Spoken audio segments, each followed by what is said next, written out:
Assalamualaikum warahmatullahi wabarakatuh. Perkenalkan, nama saya Dedeka Putri dengan NIM 21052002. Di sini kita akan membahas mengenai kepunahan dari bahasa-bahasa daerah. Bahasa daerah merupakan kekayaan suatu masyarakat dan aset yang sangat berharga bagi suatu bangsa. Bahasa daerah merupakan citra luhur dari suatu masyarakat yang berdiri kari di dalam kehidupannya. Bahasa daerah itu menyimpan relik-relik ranah pemikiran kebudayaan suatu bangsa yang istilahnya populer dinamakan sebagai kearifan lokal.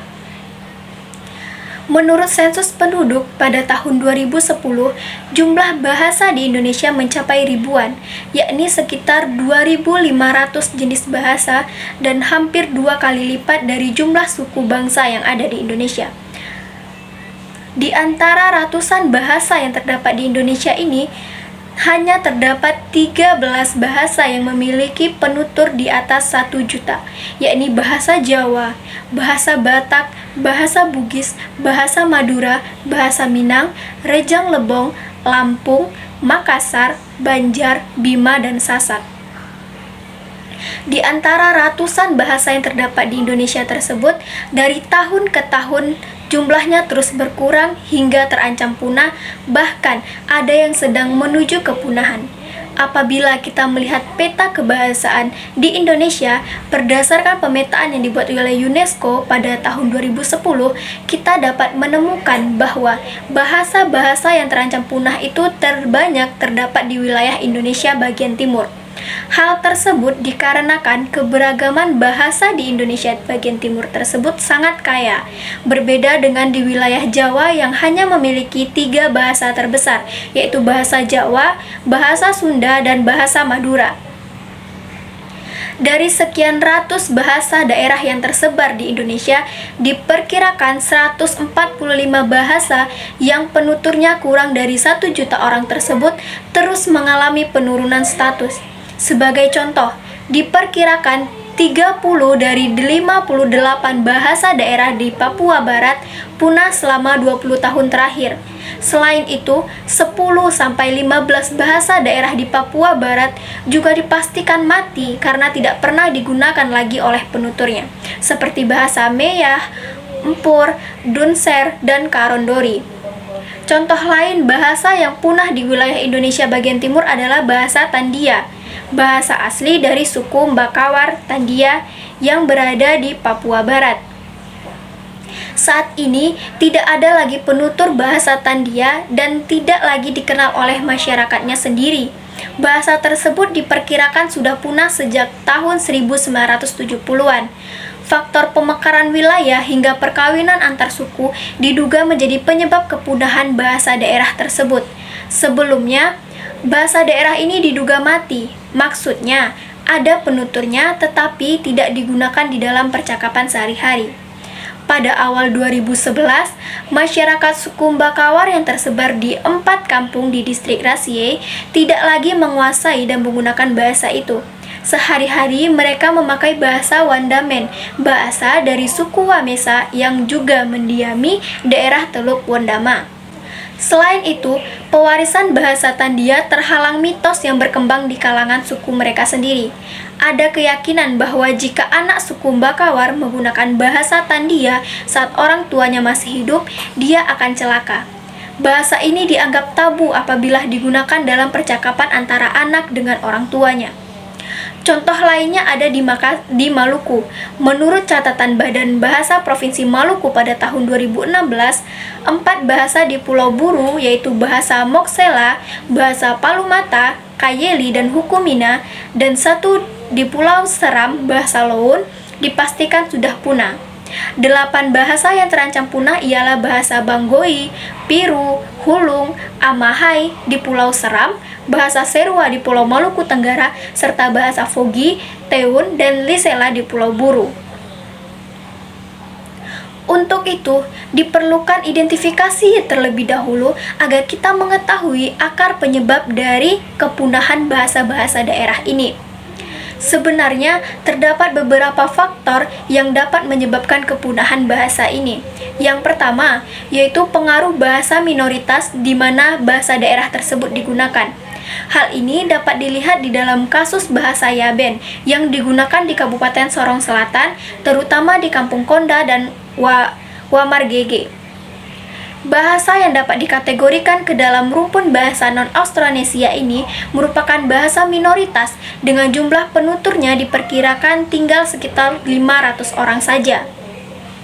Pemakaian bahasa etnik Yaben mendapat persaingan dan pengaruh yang kuat dari bahasa Melayu Papua yang digunakan di tanah Papua pada umumnya. Dalam banyak ranah pemakaian bahasa, kecenderungan yang terjadi ialah masyarakat etnik Yaben lebih memilih menggunakan bahasa Melayu Papua. Faktor yang kedua yaitu faktor globalisasi. Era globalisasi sekarang ini yang terjadi di dalam berbagai dimensi kehidupan manusia seperti ekonomi, sosial, politik, budaya telah mendorong penuturan sebuah bahasa untuk secara lebih berhasil dapat berkomunikasi dan berinteraksi dengan penutur bahasa lain yang berasal dari daerah lain atau bahkan dari negara lain, terutama negara-negara yang menggunakan bahasa Inggris. Hal ini secara perlahan telah mempengaruhi persentase dari pemakaian bahasa daerah seorang penutur yang menjadi lebih kecil karena bergeser pada pemakaian bahasa Inggris yang persentase pemakaiannya lebih besar. Faktor keempat yaitu faktor migrasi. Migrasi penduduk keluar dari daerah asalnya, baik karena pekerjaan, pendidikan, keluarga, maupun karena beberapa faktor lainnya, turut pula menentukan keberlangsungan hidup dari bahasa daerah yang dia bawa. Faktor yang keempat yaitu ialah perkawinan antar etnik. Interaksi sosial antar etnik yang ada di Indonesia, khususnya perkawinan antar etnik yang terjadi, turut pula mendorong proses kepunahan bahasa daerah. Akibat perkawinan tersebut, pasangan suami istri yang berbeda etnik harus menentukan sebuah bahasa yang akan dipilih untuk digunakan di dalam kehidupan sehari-harinya. Faktor yang kelima yaitu bencana alam dan musibah. Bencana alam dan musibah juga turut menjadi faktor penyebab dari kepunahan suatu bahasa. Terjadinya kelaparan, peperangan, penyakit, gempa bumi, tsunami, dan bencana lainnya bisa saja memusnahkan penuturnya, seperti halnya yang terjadi pada bahasa Paulohi sekitar tahun 1918. Pada waktu itu, mereka mengalami bencana gempa bumi dan tsunami yang sangat dahsyat, sehingga hampir semua penutur bahasa tersebut meninggal dunia dan hanya menyisakan 50 penutur yang tersisa. Faktor yang keenam yaitu kurangnya penghargaan terhadap bahasa etnik sendiri. Hal ini dapat terjadi di mana saja dan cenderung terjadi pada generasi muda. Salah satu faktor penyebabnya adalah pandangan mereka bahwa bahasa daerah kurang bergengsi dan kampungan.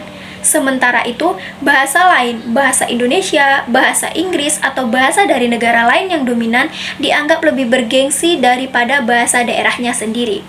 Faktor yang ketujuh yaitu kurangnya intensitas komunikasi berbahasa daerah dalam berbagai ranah, khususnya di dalam keluarga. Hal ini dapat memperlihatkan adanya jarak antara generasi tua dengan generasi muda, di mana transfer kebahasaan lintas generasi mengalami kemandekan. Orang tua jarang berkomunikasi dengan anaknya menggunakan bahasa daerahnya. Nah, lantas apa yang perlu kita lakukan? Kita perlu melakukan upaya-upaya untuk melestarikan bahasa daerah ini. Badan Bahasa mempunyai program unggulan untuk mewujudkan perlindungan dari bahasa ini. Ada pemetaan, kajian vitalitas, konservasi, revitalisasi, dan registrasi bahasa. Mari kita bahas satu persatu. Yang pertama ada pemetaan bahasa. Ada dua hal yang ingin dicapai di dalam program pemetaan bahasa ini, yaitu penentuan jumlah, varian, dan sebaran geografis bahasa, serta penentuan hubungan kekerabatan antar bahasa dan pengelompokan bahasa. Hingga 27 Oktober 2017, Badan Bahasa telah memetakan sebanyak 652 bahasa daerah yang tidak termasuk dialek dan subdialek di Indonesia. Bahasa di wilayah Nusa Tenggara Timur, Maluku, Maluku Utara, Papua, dan Papua Barat belum semua teridentifikasi. Jumlah hasil pemetaan tersebut tentunya akan bertambah seiring dengan bertambahnya jumlah daerah pengamatan dalam pemetaan berikutnya. Yang kedua yaitu kajian vitalitas bahasa. Tujuan utama dari pengkategorian ini adalah untuk mengetahui tingkat kondisi atau status vitalitas bahasa yang dapat diarahkan untuk menyelamatkan sebuah bahasa itu dari kepunahan. Status bahasa dari hasil kajian itu berimplikasi pada tindakan yang perlu dilakukan terhadap bahasa yang bersangkutan. Apakah perlu dilakukan konservasi, revitalisasi, atau sekaligus konservasi dan revitalisasi. Yang ketiga yaitu konservasi bahasa. Konservasi dalam konteks perlindungan bahasa merupakan upaya untuk mempertahankan dan mengembangkan bahasa agar tetap dipergunakan oleh masyarakat penuturnya.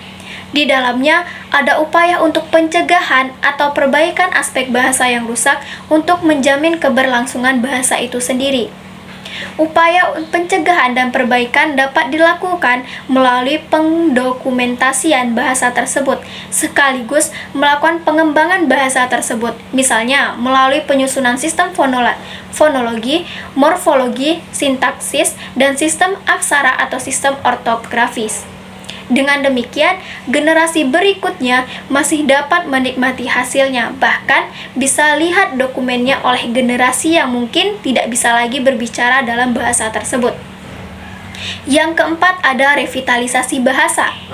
Nah, di dalam revitalisasi bahasa daerah yang seyogyanya dilakukan setelah diketahui tingkat vitalitas bahasanya, bahasa yang tingkat vitalitasnya kuat atau dalam kondisi aman tidak perlu direvitalisasi.